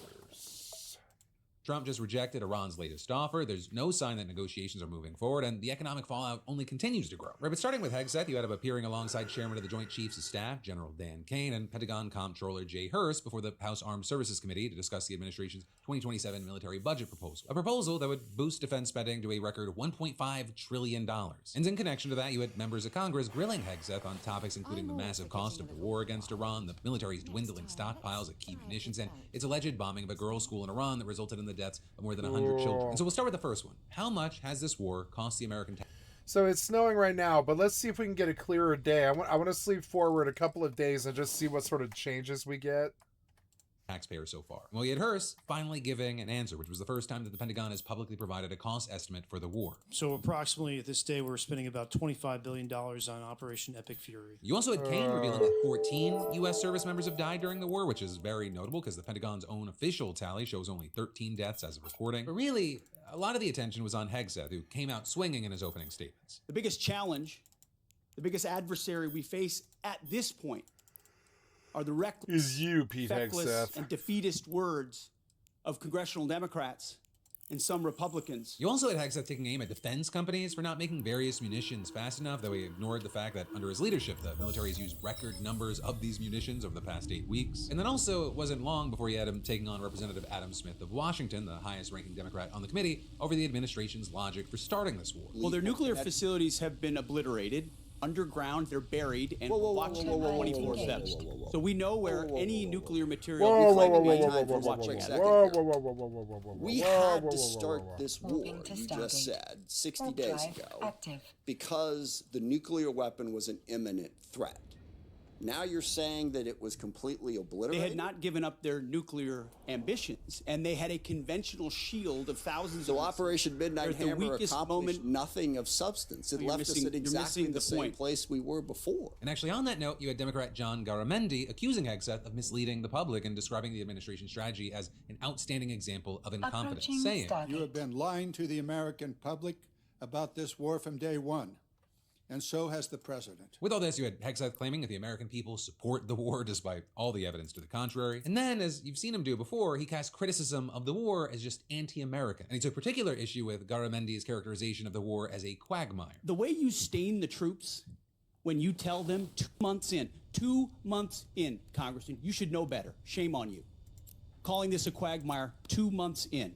The effort, what they've undertaken, what they've succeeded, the success on the battlefield that could create strategic opportunities, the courage of a president to confront a nuclear Iran, and you call it a quagmire, handing propaganda to our enemies? Shame on you for that statement. It undermines the mission. Your hatred for President Trump blinds you to the truth Why of do the you guys keep success saying of that? this mission. But then with all that, Hegseth ultimately refused to answer how many more months he thinks that the war is going to continue. Though I will say, notably, it's going to reach the official 60-day mark this week, which is technically the legal deadline for the president to begin to withdraw troops or get congressional authorization to keep engaging in hostilities. And actually with that, he also deflected when answering other questions about ways that this war could violate the law. Congressman Seth Moulton, for example, asked about Hegseth's past comments calling for no quarter and no mercy. An order for no quarter or no survivors is a war crime under the Geneva Conventions. You understand that's murder. Do you stand by that statement? Autopilot. The Department of War fights to win, and we ensure that our warfighters have the rules of engagement necessary to be as effective Okay, so as just to humanly be clear, possible. you which called they are. Democratic members of Congress to be tried for sedition for reminding our troops to follow the law. But when you tell them to commit a war crime, you stand by yourself. And then on the subject of war crimes, you had Ro Khanna asking about that strike on the girls' school, which is widely believed to have been the fault of the U.S., despite the lack of an official admission. How much did it cost American taxpayers in terms of the strike to the Iranian school where kids were killed? Do you have that number? In terms of the missiles we used? As I've said, that unfortunate situation remains under investigation. You don't know how much it costs the investigation, but I taxpayer? wouldn't tie a cost to that. You then also had Hegseth dismissing questions from Khanna and other Democrats on the rising gas and food prices as gotcha questions, asking, What would you pay to ensure Iran doesn't get a nuclear bomb? And then, of course, there were a lot of other issues that were brought up over the hours-long hearing, from Hegseth doing away with the military's annual flu shot requirement to his firing a top general. And also, as all this was going on, time wasn't standing still. The war remained technically on pause, but the U.S. and Iran's dueling blockades remained in effect. And the consequences of this, it continues to be felt all around the world. And as we've talked about, the U.S. recently got an offer from Iran to have both countries immediately lift their blockades while postponing talks regarding Iran's nuclear program. Well, today you had Trump telling Axios that he's rejecting the offer and keeping the U.S. blockade in place. With that coming after you also had him threatening Iran in a post on social media today, writing, Iran can't get their act together. They don't know how to sign a non-nuclear deal. They better get smart soon. With that post being accompanied by an AI-generated image of Trump holding a gun with explosions in the background and the words, "No more Mr. Nice Guy." But also, at least based on the available reporting, it looks like Trump's not actually all that enthusiastic about going back to fight it. Or with Reuters reporting that American intelligence agencies have actually been studying how Iran would respond if Trump just declared victory and walked away. With that, I would stress that is just one option being looked at, and there are various military options reportedly remaining on the table. But also, you had some sources telling the outlet that escalation, including a ground invasion of the Iranian mainland, that appears to be less likely than it did a few weeks ago. But then also, you had sources telling Axios that U.S. Central Command is prepared to plan for a short and powerful wave of strikes on targets in Iran, including infrastructure targets, in the hope that it would bring the country back to the negotiating table on the administration's terms. But then also, at the same time, Trump reportedly sees economic pressure as his primary source of leverage. With that, you had the Wall Street Journal reporting that he's instructed aides to prepare for the blockade to last a while. With them reportedly concluding, after meetings this week with top national security and military officials, that this option carried less risk than either resuming bombing or walking away from the conflict. That said, though, really no option without risk. At this point, it's just trying to limit or mitigate the downside, because Trump put his finger in the finger trap. Trump's blockade, in combination with Iran's restrictions on the Strait, it's already led to the number of ships transiting the waterway to fall to the lowest level since the war began. And its continuation, it makes it even more likely that gas prices are going to continue to rise as we get closer and closer to the midterms. All while Trump's approval ratings now sunk into the lowest level of his current term. According to a new Reuters Ipsos poll, it showed only 34% of Americans approved of his performance in the White House. But again, Trump believes that the economic pressure is going to break Iran first, though a potential problem there is that Iran believes the same about the United States. Or with an expert at the Brookings Institution explaining, Iran is calculating that its ability to withstand and circumvent the blockade outstrips the U.S. interest in preventing a wider energy crisis and potentially a global recession, and saying a regime that slaughtered its own citizens to silence protests in January is fully prepared to impose economic hardships on them now. Then, of course, with that, it's not just Iran. People in so many parts of the world are now facing economic economic hardship because of this war. The closure of the strait, along with extreme weather, it's now led to crop prices reaching the highest point since 2023. And it's also a trend that might continue, with one analyst telling Bloomberg, if the conflict persists, it could add several percentage points to food inflation over the next 6 to 18 months. It's also as this could have major political implications in countries all around the world, especially in the hardest hit regions. The Philippines, for example, America's closest ally in Southeast Asia, and Indonesia, they recently agreed to a major defense partnership with the US. But both countries have faced massive demonstrations over corruption and the rising cost of living last year, and it's believed that rising food prices could breathe new life back into the protests. You had one analyst telling the Wall Street Journal, the possibility of parts of the population slipping back into poverty will only further raise the risk of mounting domestic unrest. And of course, with all of this, one of the most obvious things is that people are going to go hungry. And in fact, as we've talked about, the World Food Program's estimated that 45 million more people might go hungry because of this war. That's on top of the 318 million people already considered food insecure before the US and Israel attacked Iran in February. Today, you actually had the agency reporting that more than 1.2 million people in Lebanon are expected to face acute hunger this year due to what they call conflict, displacement, and economic pressures. Of course, while those are projections, it's also clear that these effects are already being experienced, not only in Lebanon, but everywhere. You've had the International Rescue Committee, a major humanitarian organization, for example, claiming that shipping disruptions have prevented them from accessing $130,000 of supplies stuck in Dubai that are needed by 20,000 people in Sudan. You also have Save the Children estimating that every $5 increase in the price of oil leads to them spending an extra $340,000 a month on shipping, fuel, food, and medical supplies. And this war could cost the charity an extra $27 million by the end of this year. So you now have these and other aid organizations calling for a humanitarian corridor to be opened through the Strait of Hormuz so that supplies can be delivered to millions of people in desperate need of them. But at least for now, but you'll let the normal people through, right? Like, the next step from their whole thing is like, you guys are fucking freaks. You'll let the normies through that need actual like healthcare and stuff through the strait, right? And they're like, no, war is on. Sorry.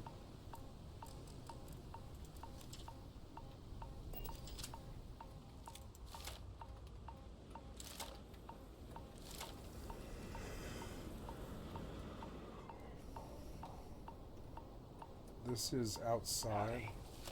You match our description. The Vanguard captain? Make sure you had the best. Oh, a microgun.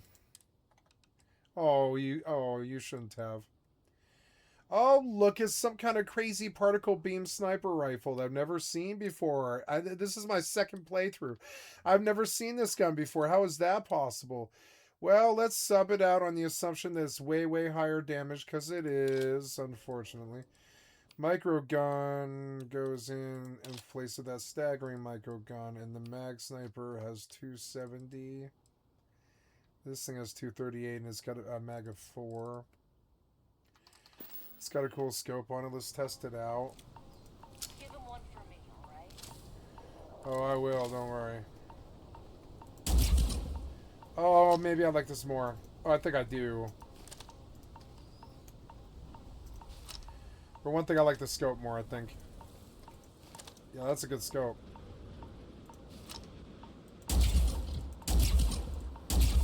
Yeah, but shooting right through the R. Nice. I'm not even like crouching. Can't chat right now. I'm freezing to death in this weather. Inform your Hadrian you're ready to move out. I can't do that. I'll have to sleep on the razor leaf first.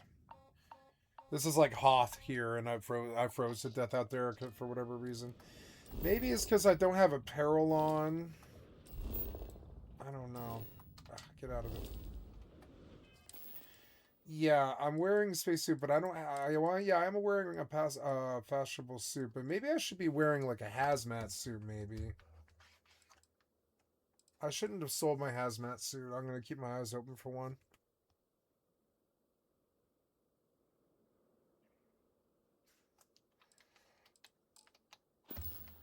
Back to my spaceship where it's warm. And yeah, it's like really cold out there.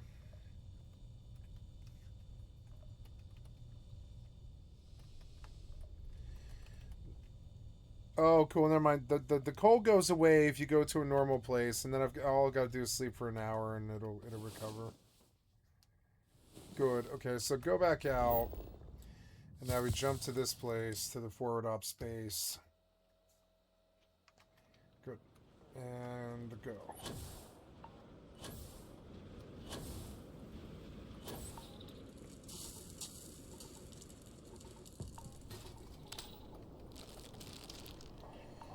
Chunks, chunks, chunks. on your gear? Yep. Yeah, just pre-mission jitters. But you don't need to worry about me. Then, Geyser? Percival, everything green on your end? I am ready. Personal comm should be routed through Kaiser now. You copy that?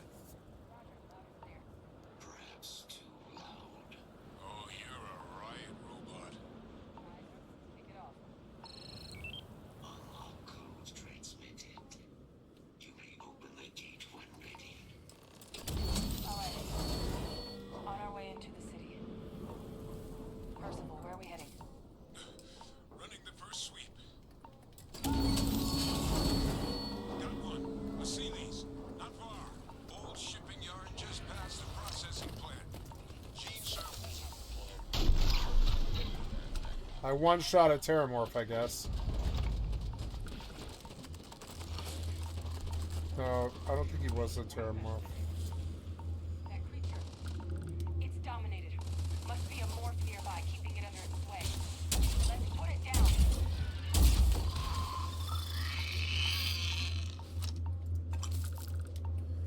I like the sniper rifle. More of them. Clean them up.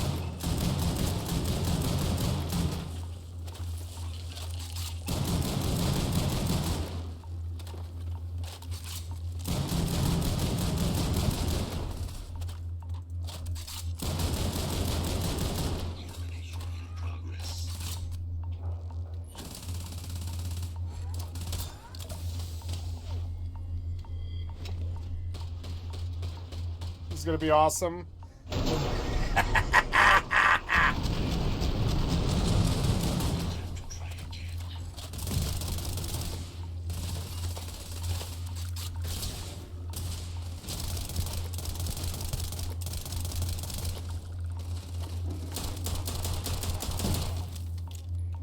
sign of the morph, though. Shipping yard's just beyond the processing plant. Cache with some goodies is towards the rear of the facility. Close enough for you to dial in the location of those samples from here? Yes, they're faint, but I'm detecting multiple valid signatures. I have restored power to the container. Jackpot! Get down there and collect as many as you can. Get down where?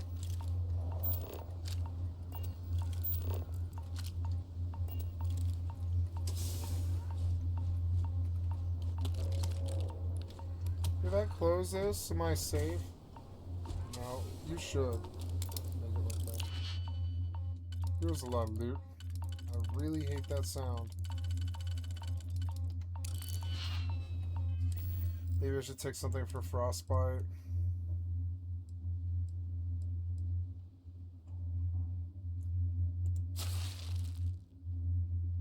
No.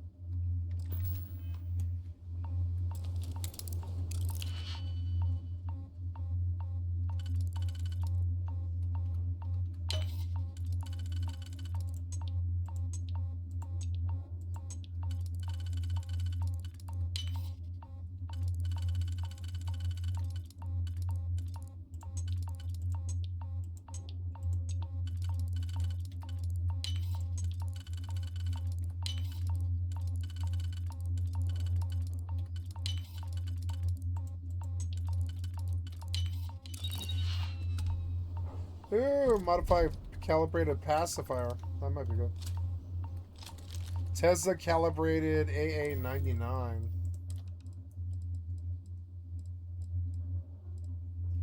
So many good guns.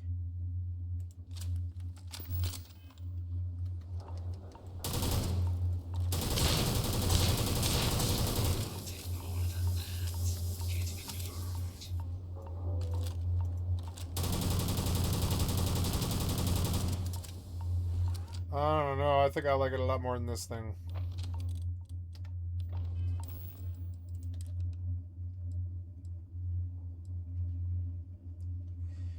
This thing has good damage, but I don't like the 45 caliber on it.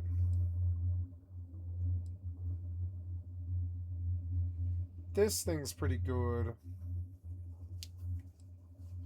But it doesn't fire fast enough. This is better. This pacifier is an epic shotgun. Let's test the action on this. It's a corrosive.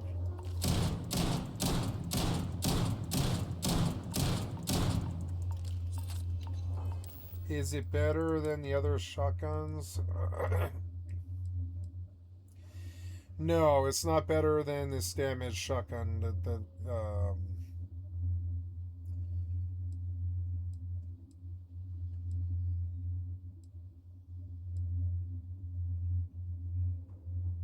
I love this EM shotty. It's so good. It's just like push shit out.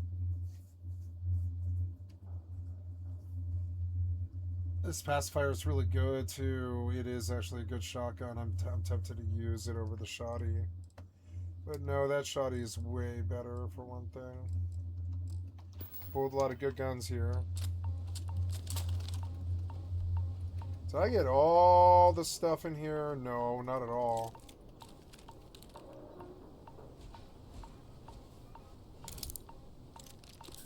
Not at all.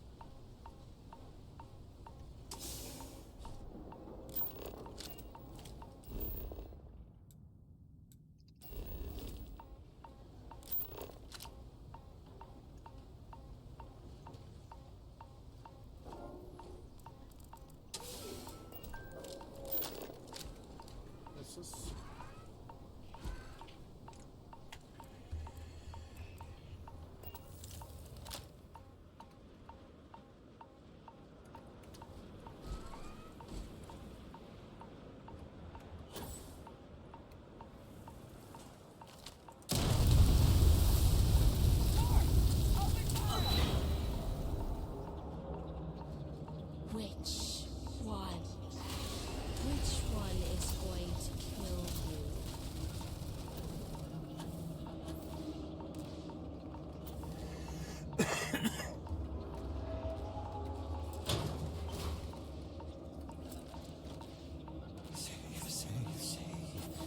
Never save.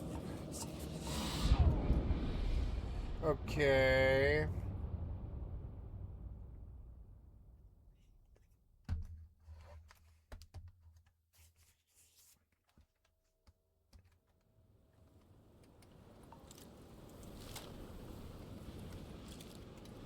Wait, what?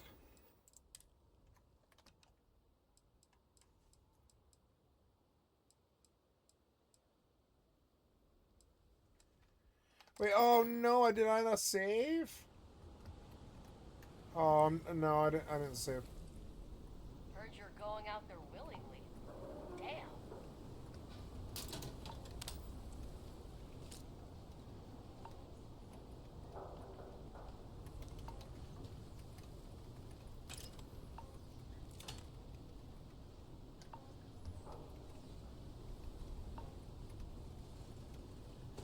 You don't have a better save than this, I thought? No? Okay, well, let's go do this, whatever.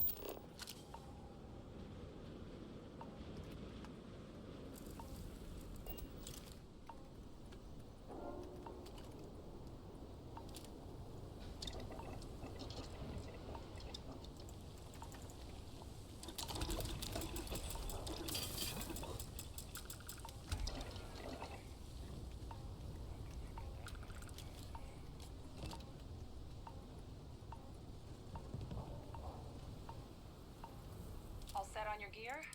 Really, I didn't save? Then let's get this show. Kaiser? First of all, everything green on your ends?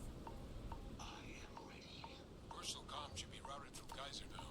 You copy that? Oh, you're a riot robot. Kaiser, kick it off. I'm going to stop here. This has been a fun session, but I'm done with Starfield. It's kind of annoying me now.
Wait, I don't know.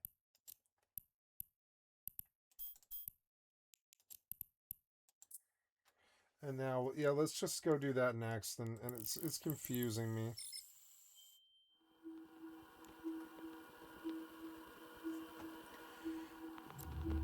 Damn it, I have to be up in the morning at 9 o'clock, and that's like now, basically. I better give in.